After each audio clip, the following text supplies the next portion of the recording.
Good network protection needs to be a holistic solution. You need to identify risks. Avoiding risks is the first line of protection.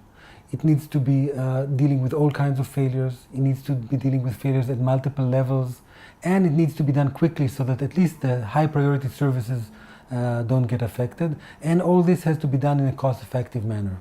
Currently, all traffic is protected in the IP layer. Even failures in the optical layer are protected in the IP layer. And that works just fine, except it requires a lot of over-provisioning. You need a lot of extra capacity in the IP layer to deal with those failures. And this is an expensive proposition. Electrical switching, which the IP layer uses, is much more expensive and energy inefficient than optical switching.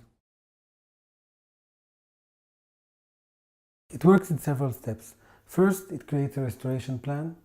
Second, when there's a failure, it acts upon that restoration plan to restore all the links that have failed. Third, when the failure is fixed, somebody repairs the fiber, it reverts back to normal. And that's a hard problem because you need to do that in a hitless manner, and for that you need to coordinate between both layers.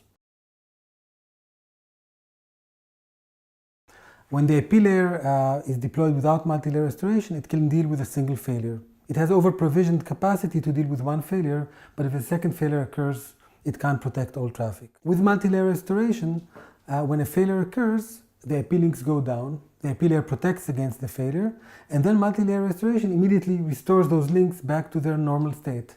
Now the IP layer goes back to normal and it is ready to take yet another failure. So far we've improved the availability of the network, but we haven't saved cost. So how do we save cost? With multi-layer restoration, the operator can start reducing the level of IP over-provisioning.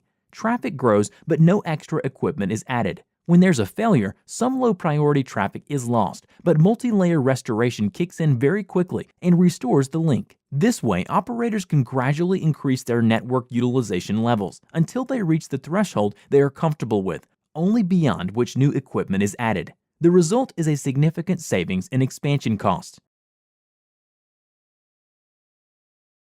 Large-scale disasters do happen. It could be a storm or a bomb, and these things take down multiple elements both in the optical layer and the IP layer.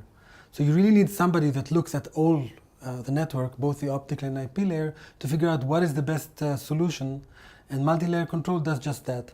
It finds out what is the best way to stitch the network together to get the most out of it given the disaster, and humans find it very hard to do manually.